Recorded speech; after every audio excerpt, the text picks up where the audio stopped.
It start now ना, okay okay students. तो when the action is dependent, जब क्रिया क्या होती है, डिपेंडेंट होती है। डिपेंडेंट होती है मतलब क्या, हम आश्रित रहती है, मतलब क्रिया क्या रहेगी, सबऑर्डिनेट रहेगी, जब हमारे ऊपर आश्रित रहेगी, निर्भर रहेगी, न कि वो, अगर वो स्वतंत्र होती तब वहां पे पैसिव वॉइस का यूज नहीं किया जाता।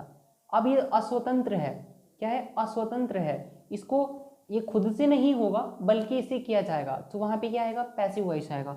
जैसे कि T grows both in Assam and Ceylon, नहीं, टी ग्रोज नहीं होता, ट्री को ग्रो किया जाता है, यानी कि tree, T is grown both in Assam and Ceylon, okay. तब जाके हम वहां पे क्या यूज करेंगे, पैसिव वॉइस का यूज करेंगे। किसका यूज करेंगे, पैसिव वॉइस का यूज करेंगे। नेक्स्ट वीडियो, नेक्स्ट रूल को पढ़ते हैं, ये तो रूल नंबर रहा first, okay.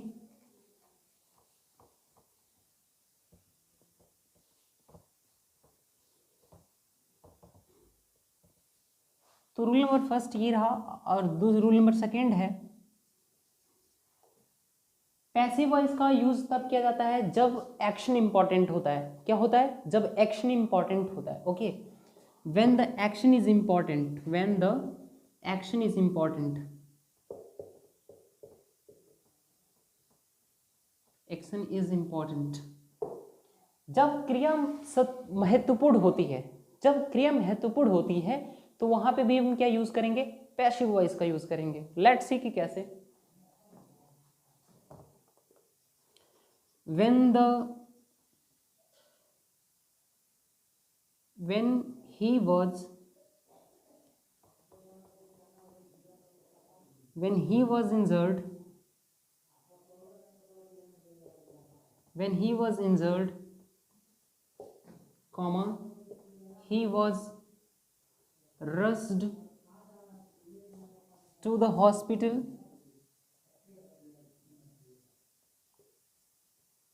hospital where he was, where he was declared brought dead, brought dead, okay. ये स्टेट, ये जो एग्जाम्पल हमारे सामने दिख रहा है ना, when he was injured, he was rushed to the hospital where he was declared brought dead, ठीक है। जब when he was injured, जब वो घायल हुआ, okay, he was rushed to the hospital, उसको हॉस्पिटल ले गया गया, where he was declared, जहां पे उसको क्या कर दिया गया, घोषित कर दिया गया, क्या, कि brought dead, कि उसको, जब उसको लाया गया तो वो मरा हुआ था। तो आप, आपसे मेरा यह प्रश्न है कि आप बताएं कि क्या इस पूरे सेंटेंसेस में ये बताया गया है कि किसने उस इंजर्ड व्यक्ति को लेके गया, कहाँ, हॉस्पिटल में उस इंजर्ड व्यक्ति को कौन लेके गया, और किसके द्वारा उस इंजर्ड व्यक्ति को घोषित किया गया कि ये क्या है, इसको मृत्यु ही लाया गया, जब इसकी मृत्यु हो गई थी तो इसको लाया गया, नहीं है, नहीं क्लियर है ये बातें, ओके।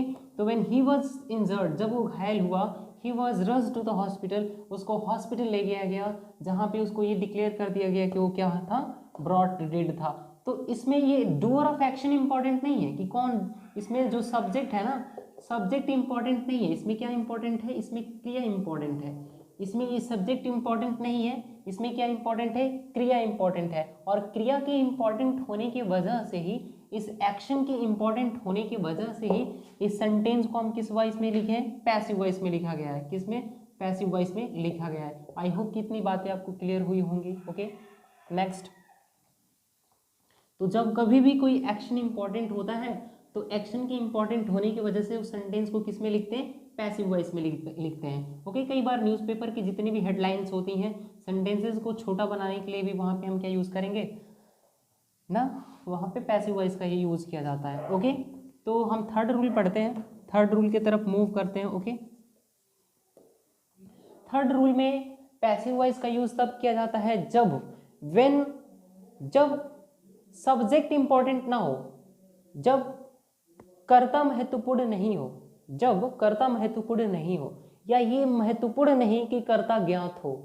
क्या मैं बोल रहा हूं, जब ये महत्वपूर्ण नहीं हो कि कर्ता कौन था, इस एक्शन को करने वाला व्यक्ति कौन है, या व्यक्ति कौन है, या सब्जेक्ट कौन है, या पर्सन कौन है, यानी कि जब कर्ता का ज्ञात ना हो या यह महत्वपूर्ण नहीं कि कर्ता का पता हो, क्या कि कर्ता ज्ञात हो, तो वहां पे भी हम क्या यूज करेंगे, पैसिव वॉइस यूज करेंगे। When the subject are doer of action, when the subject is not known, is not known, okay, is not known, is not known, तो वहां पे हम क्या यूज करेंगे, or, it is not necessary, it is not necessary to be known, ठीक है। When the subject is not known, जब subject पता, जब सब्जेक्ट का पता ना हो, या it is not, it is not necessary, it is not necessary to be known, या it is not necessary to be known, या यह जरूरी नहीं हो कि कर्ता क्या हो, ज्ञात हो, तब भी हम क्या यूज करेंगे, हम पैसिव वॉइस का ही यूज करेंगे, usage of passive voice, okay. जैसे मैं बोलूं when the flood affected the villages, जैसे कि बोल सकते हैं when the flood befell the village, when the flood befell the village, तो all the flood affected villages were relocated, okay. क्या मैं बोल रहा हूँ, all the flood affected villagers were relocated। relocate का मीनिंग होता है किसी व्यक्ति को एक स्थान से ले जाके दूसरे स्थान पे बसा देना, वहां पे हम क्या यूज करते हैं, relocate यूज करते हैं, ओके। जैसे the flood affected villages were relocated from there, या इसी स्टेटमेंट को हम क्या लिख सकते हैं, इसी स्टेटमेंट को आप लिख सकते हो कि पीपल वर, क्या, पीपल वर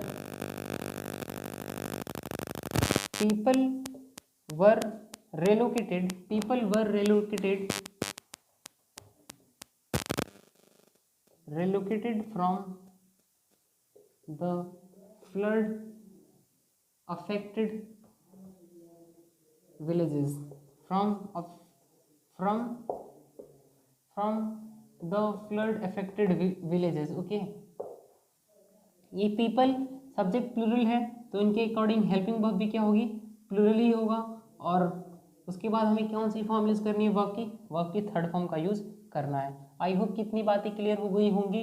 मैंने 4 डायमेंशंस बताया और चारों ही डायमेंशंस में पैसिव वॉइस का ही यूज किया जाएगा।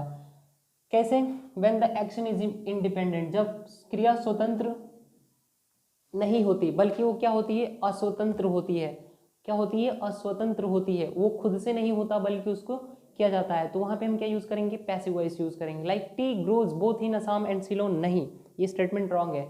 T is grown both in Assam and Ceylon, तो स्टेटमेंट सही है। इसके अलावा अगर सेकेंड रूल की बात करें कि कहाँ पे पैसिव वॉइस का यूज होगा, तो वो है when the action is important, when the action is important, मैं क्या बोल रहा हूँ, when the event or action is important, ठीक है। जब घटना महत्वपूर्ण हो यानी कि क्रिया, जब घटना महत्वपूर्ण हो यानी कि क्रिया, तो वहां पे भी हमें पैसिव वॉइस का ही यूज करना है, ओके। जैसे कि when he was injured, क्या, when he was injured he was rushed to the hospital where he was declared brought dead, तो वहां पे ये नहीं बताया गया कि क्रिया किसके द्वारा किया गया, बट ये जरूर बताया गया कि जब वह घायल हुआ तो उसको हॉस्पिटल लेके जाया गया, उसके अलावा वहाँ पे उसको ये मृत्यु घोषित कर दिया गया, ओके। तो ये सारी चीज़ें हैं। इसके अलावा जो थर्ड रूल है वो बता रहा है कि when the doer of action यानी कि subject is not known or it is not necessary to be known, जब सब्जेक्ट का पता ना हो या यह महत्वपूर्ण नहीं कि सब्जेक्ट ज्ञात हो, तो वहां पे भी हमें पैसिव वॉइस का यूज करना है। Like in this particular statement हम देख सकते हैं कि people were relocated from the flood affected villages, यानी कि लोगों को रिलोकेट किया गया। रिलोकेट का मतलब क्या है, किसी एक जगह से दूसरे जगह तक जगह पर ले जाके लोगों को बसा देना, तो उसको बोलते हैं क्या, रिलोकेटेड, ओके। आई होप कितनी बातें क्लियर हो गई होंगी। और एक और रूल बचता है, हम उन सारे रूल्स को भी पढ़ लेंगे, ओके।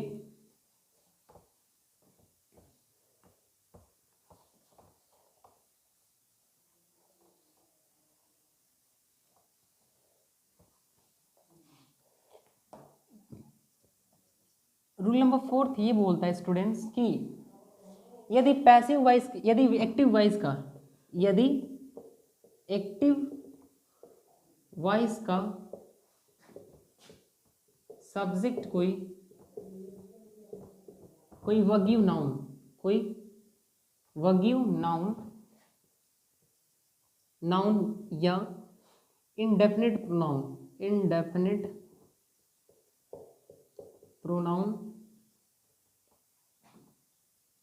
प्रोनाउन हो तो पैसिव वॉइस में बाई प्लस सब्जेक्ट लिखने की जरूरत नहीं होता है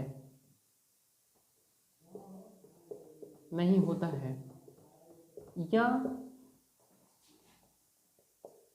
ऐसा तब भी होता है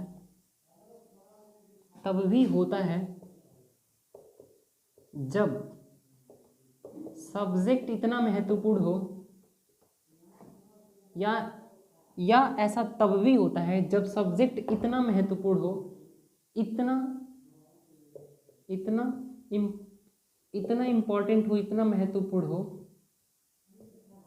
कि मेंशन करने की आवश्यकता ही ना पड़े, यानी कि मेंशन करने की आवश्यकता ही ना पड़े। इसको हम क्या बोलेंगे कि मेंशन करने की जरूरत ही नहीं होता है, जरूरत ही नहीं होता है। ओके, यानी कि जब कभी भी ये हमारा जो सब्जेक्ट है ना, क्या है, ये जो हमारा सब्जेक्ट है ना, वो इतना ओबियस रहेगा, वो इतना अंडरस्टूड रहेगा कि हमें उसको मेंशन करने की जरूरत ही नहीं पड़ती है। ओके, तो मैंने क्या लिखा है, यदि एक्टिव वॉइस का सब्जेक्ट कोई वगीव नाउन या इंडेफिनिट प्रोनाउन हो तो पैसिव वॉइस में बाई प्लस सब्जेक्ट लिखने की जरूरत नहीं होती, या ऐसा तब भी होता है जब सब्जेक्ट इतना महत्वपूर्ण हो कि उसे मेंशन करने की जरूरत ही नहीं होता। यानी कि वो इम्पॉर्टेंट है, मतलब क्या, वो अंडरस्टूड होता है। जब वो अंडरस्टूड होता है तो बाई प्लस सब्जेक्ट लिखने की जरूरत नहीं पड़ती। और मैं इसके अलावा बता दूं कि इंडेफिनिट प्रोनाउन क्या होता है। तो इंडेफिनिट प्रोनाउन में हमें क्या होता है, someone, anyone, no one, anything, something, okay, everything, everyone, no one, everybody, nobody, somebody, इस तरीके के जितने भी हमारे सामने प्रोनाउन होते हैं ना, मेनी, ओके, इसके अलावा भी इंडेफिनिट प्रोनाउन होते हैं। अगर इनका प्रयोग एक्टिव वॉइस में हुआ है सब्जेक्ट के तौर पे, तो पैसिव वॉइस में बाई प्लस सब्जेक्ट लिखने की आवश्यकता नहीं होती। आई होप कितनी बातें आपको क्लियर हुआ होगा। ओके,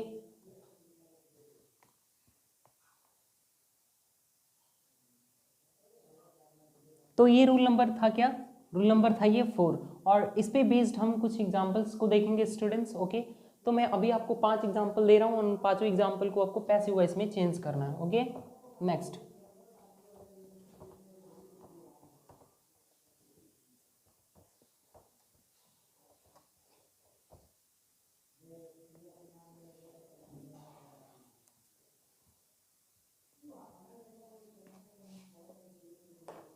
फर्स्ट एग्जांपल है, a teacher teaches English here, okay. दूसरा है,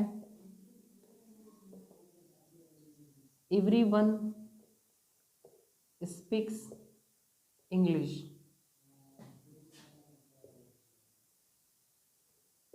या हम क्या बोल सकते हैं कि people speak English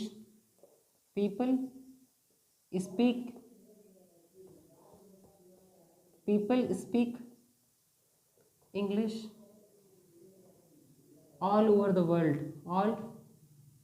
world, ठीक है। जैसे कि पुलिस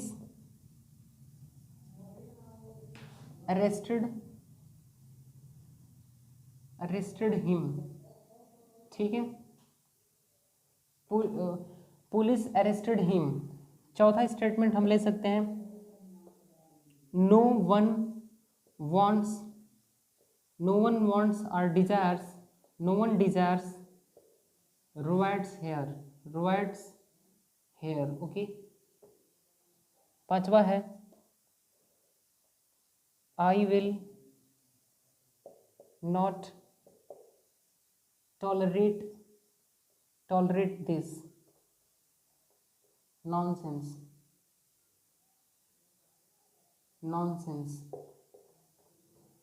ओके, तो हमारे सामने कितने स्टेटमेंट दिए गए डियर स्टूडेंट्स? 5 स्टेटमेंट्स दिए गए हैं और इन 5 स्टेटमेंट्स को हमें पैसिव वॉइस में चेंज करना है। ओके, और इन 5 स्टेटमेंट्स को चेंज करने से पहले मैं एक बार फिर सारे ही रूल्स को रिवाइज करा दूं। Okay, bar bar in passive voice के जनरल स्ट्रक्चर को और इनके यूजेस को मैं इसीलिए व्यक्त कर रहा हूं ताकि इतने ही जो मैंने 4 रूल्स बताया ना, 4 रूल्स पे ही पूरे पैसिव वॉइस को हम सीख पाएंगे। ओके, और 5 ही रूल्स ऐसे हैं जहाँ पे पैसिव वॉइस का यूज होता है।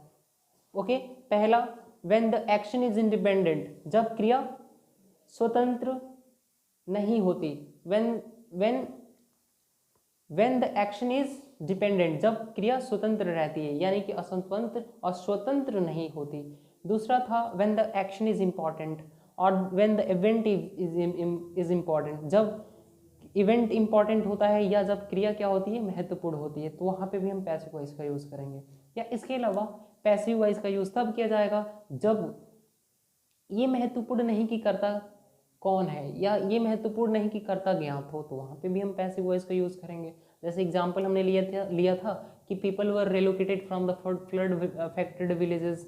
ओके, उसके अलावा हमने रूल पढ़ा था, रूल नंबर 4 में, कि यदि वाक्य का सब्जेक्ट कोई वग्यू नाउन या इंडेफिनिट प्रोनाउन हो तो पैसिव वॉइस में बाई प्लस सब्जेक्ट लिखने की जरूरत नहीं पड़ती, या ऐसा तब भी होता है जब सब्जेक्ट इतना महत्वपूर्ण हो, इतना अंडरस्टूड हो कि उससे बाई प्लस सब्जेक्ट लिखने की जरूरत ना पड़े। ओके, तो वहाँ इन पर्टिकुलर केसेस में हमें पैसिव वॉइस का यूज़ करना होता है। पहला स्टेटमेंट दिया गया आप सभी के सामने, a teacher teach English here. A teacher teach English here, ये किसी भी नाउन के पहले, किसी भी सिंगुलर काउंटेबल नाउन के पहले आर्टिकल एब्लिकेन का यूज़ तभी किया जाता है जब वो नाउन क्या हो, इनडेफिनेट हो, यानी कि वो परिचित ना हो, अननोन हो। तो जब ये अननोन है तो मैंने क्या बोला, वेग व्यू। इस वेग का अर्थ क्या होता है, इस वेग का अर्थ क्या होगा, इनडेफिनेट। क्या होगा, इनडेफिनेट। ओके, आप इसको ये ना समझ ले इन वेग व्यू। ओके, आई होप कि अच्छे से नहीं दिख रहा होगा, फिर से लिख देते हैं, वग्यू। ओके, इसका अर्थ क्या होता है, इनडेफिनेट, अनिश्चित। तो जब इसका हम पैसिव बनाने लगेंगे तो वो पहले क्या लेंगे, इंग्लिश को बोला जाता है ना, इंग्लिश पढ़ाता है ना, तो क्या हो जाएगा, इंग्लिश इज टॉट हेयर, और बाय द टीचर लिखने की जरूरत नहीं है। जो ये सेकेंड वाला स्टेटमेंट है, people speak English all over the world, English क्या है, ऑब्जेक्ट है। हालांकि टेंस कौन सा है, प्रेजेंट इंडेफिनिट, और प्रेजेंट इंडेफिनिट टेंस में इंग्लिश के लिए क्या आएगा, इज आएगा, यानी कि English is spoken all over the world by the people लिखने की जरूरत नहीं है, क्योंकि आपको पता ही है कि इंग्लिश लोगों के ही द्वारा तो बोला जाएगा। ओके, पुलिस अरेस्टेड हिम, इसका पैसिव वॉइस बनेगा कि he was arrested by the police, और बाय द जब पुलिस लिखेंगे तो सेंटेंस में करेक्शन की नीड होने लगेगी, और वहां पे हम क्या करेंगे, लिखेंगे कि ही वॉज अरेस्टेड।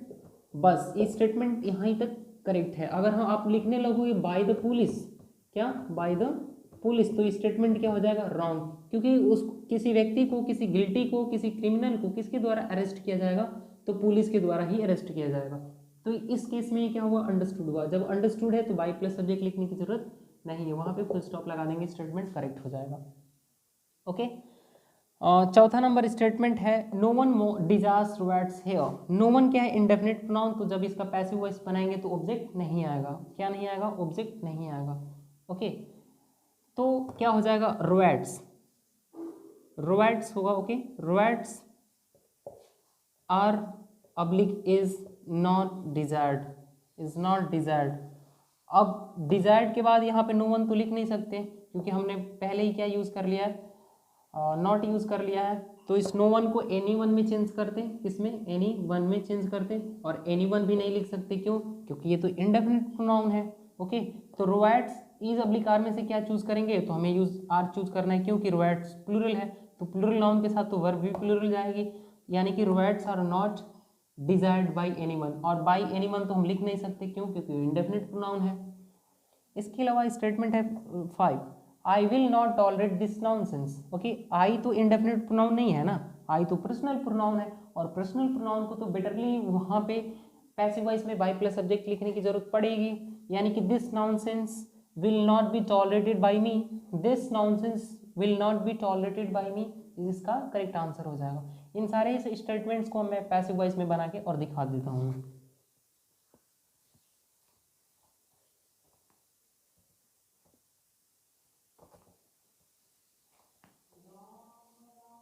पहला है अ टीचर टीच इंग्लिश है, इंग्लिश क्या है, ऑब्जेक्ट है, तो कहाँ पे लाएंगे, सब्जेक्ट की जगह पे, तो क्या हो जाएगा, इंग्लिश।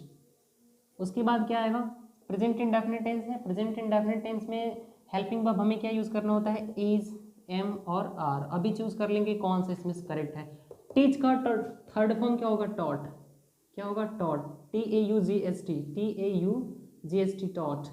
और कहाँ पर, तो हेयर। और बाई प्लस सब्जेक्ट, क्या सर हम बाई प्लस सब्जेक्ट लिखेंगे, बाई अ टीचर लिखेंगे, तो नहीं, बाई अ टीचर हम क्यों नहीं लिख सकते, क्योंकि ये इनडेफिनिट प्रोनाउन है, तो हम इसको नहीं लिखेंगे, क्योंकि इतना नहीं लिखेंगे। यहाँ तक ये सेंटेंस करेक्ट है। अब इज एम आर में से क्या चूज करें, तो हमें क्या यूज करना है, इज यूज करना है, क्योंकि इंग्लिश तो सिंगुलर सब्जेक्ट है।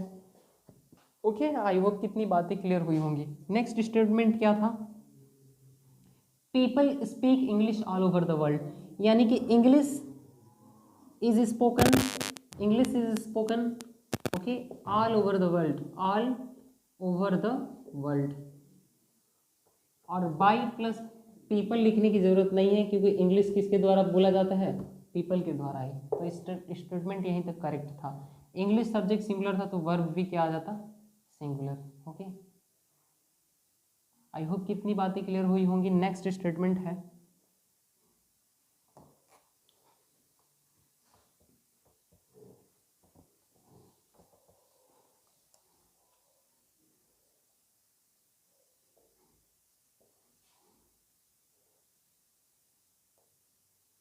I will not tolerate this nonsense. This nonsense. I will not tolerate this nonsense. This nonsense क्या है, ऑब्जेक्ट है, और जब ऑब्जेक्ट है तो पैसिव वॉइस में इसको सब्जेक्ट की जगह पे लाएंगे, तो क्या होगा, this nonsense, this nonsense। Sentence में जो मेन सेंटेंस एक्टिव वॉइस का, हम उसमें से हेल्पिंग वर्ब हम यहाँ पे पहचानेंगे, तो यहाँ पे क्या हो जाएगा, विल। सेंटेंस नेगेटिव था तो एडवर्ब ऑफ नेगेशन लेंगे।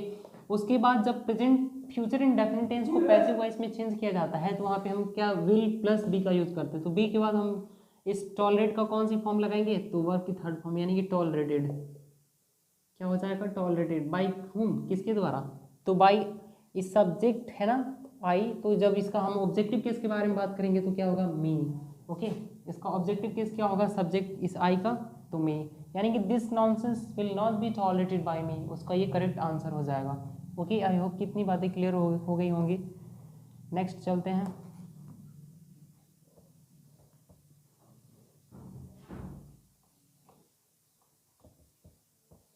तीन स्टेटमेंट हमने बना लिया। अब हम बनाएंगे अब police arrested him, police arrested him. Okay, यानी कि यहाँ पे ऑब्जेक्ट क्या है, तो हिम है, तो हिम का सब्जेक्टिव केस क्या हो जाएगा, ही। पास्ट इंडेफिनिट टेंस में जब उसका पैसिव वॉइस बनाते हैं तो वाज ऑब्लिक वर आएगा, क्या, वाज ऑब्लिक वर आएगा। ओके, तो इसमें से चूज कर लेंगे क्या आएगा। उसके बाद हमें इस अरेस्ट के वर्ब के थर्ड फॉर्म में चेंज करना है, तो अरेस्टेड हो जाएगा। किसके द्वारा, बाई, क्या हम सर बाई पुलिस लिखेंगे, तो नहीं, बाई पुलिस क्यों नहीं लिखेंगे, क्योंकि ये अंडरस्टूड है कि किसी क्रिमिनल को, किसी अपराधी को, किसी कल्प्रिट को किसके द्वारा अरेस्ट किया जाता है, तो पुलिस के द्वारा। तो पुलिस के द्वारा अरेस्ट किया जाएगा, तो अंडरस्टूड है, क्या है, अंडरस्टूड है। और जब कभी भी कोई सेंस अंडरस्टूड होता है सेंटेंसेस में तो बाई प्लस सब्जेक्ट लिखने की जरूरत नहीं पड़ती। हालांकि ये ही सिंगुलर था इसलिए हमें क्या यूज़ करना पड़ेगा, वाज का यूज़ करना पड़ेगा। अब ये वाज यहाँ पे क्या हुआ, करेक्ट हुआ। ओके नेक्स्ट, पांचवा स्टेटमेंट बचा हुआ है हमारे सामने अभी भी।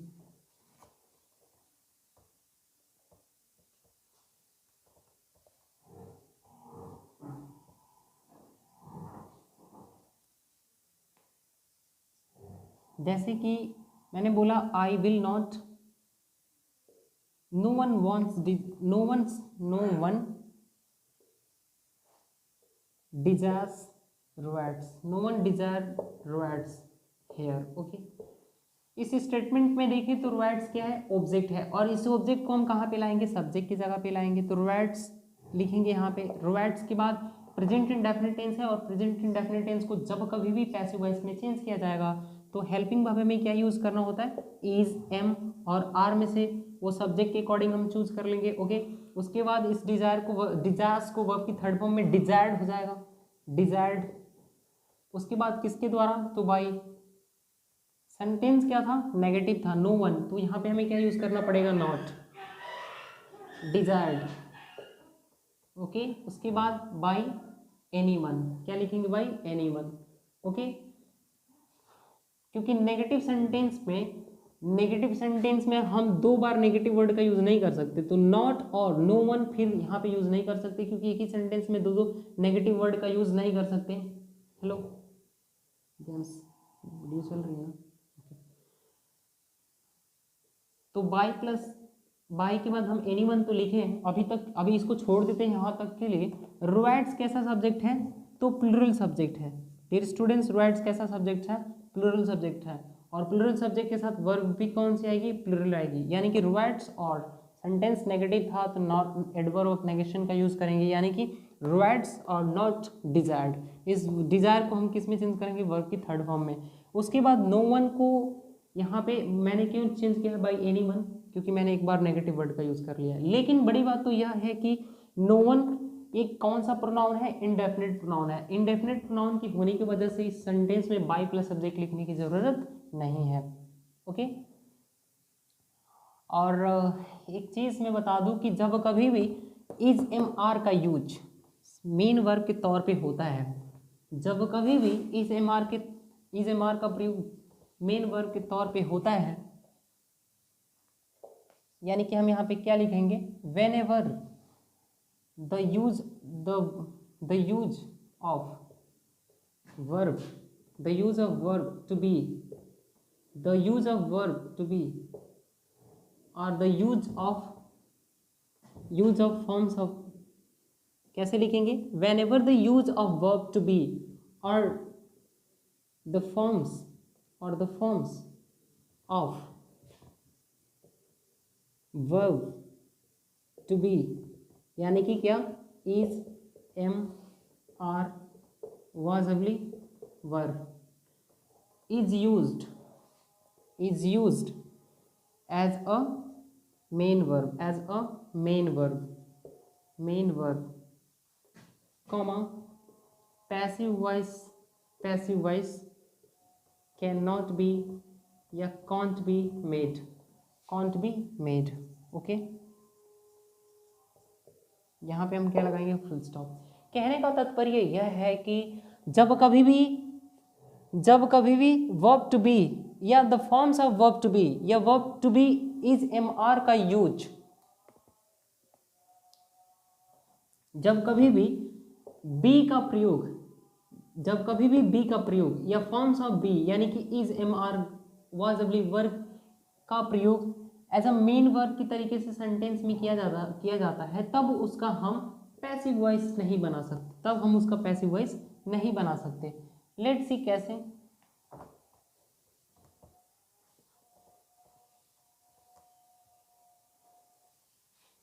अगर मैं बोलूं कि आई एम अ किंग या आई एम अ टीचर, यानी कि सी इज अ डॉक्टर, ठीक है, तो यहाँ पे ये इज का यहाँ पे एम का और यहाँ पे इज का यूज यहाँ पे कैसे किया गया है, तो मेन वर्ब के तौर पे किया गया है। जब मेन वर्ब के तौर पे किया जाएगा तो इसका हम पैसिव, तब हम इसका पैसिव नहीं बना सकते। ओके, नहीं बना सकते। तो इसीलिए कहा गया है कि जब कभी भी वर्ब टू बी का यूज या the forms of verb to be, is, am, are या वॉज, डब्ल्यू वर्ब का प्रयोग मेन वर्ब की तरीके से किया जाता है स्टेटमेंट में, तो स्टूडेंट्स इसके पैसिव वॉइस नहीं बनते। आई होप कि यहाँ तक की लेक्चर में आपको एक एक चीज़ें क्लियर हुई होंगी, और मैंने एक बार नहीं बल्कि दो दो बार या तीन तीन बार से ज़्यादा ही एक ही वर्ड को रिपीट किया है, तो आप समझ पाए होंगे। अगर नहीं समझ पाए हैं तो उसको बार बार देखेंगे, चीज़ें ज़रूर क्लियर हो जाएंगी। और आने वाले, अभी तो ये इंट्रोडक्टोरी लेक्चर था पैसिव वॉइस के, पैसिव वॉइस यहीं तक नहीं सीमित है। पैसिव वॉइस को बड़े ही डिटेल तौर पे हम एक एक लेक्चर को, एक एक डायमेंशन को इतनी गहराई तरीके से पढ़ेंगे, इतने गहरे तरीके से पढ़ेंगे कि वो हमारे जहन में बैठ जाएगा। ओके, तो आई होप कि आप इस वीडियो को ज़्यादा से ज़्यादा शेयर करेंगे, लाइक तो करेंगे ही करेंगे, और ना चैनल को सब्सक्राइब भी करेंगे। So please bye bye and take care during this कोविड-19। So bye bye and take care.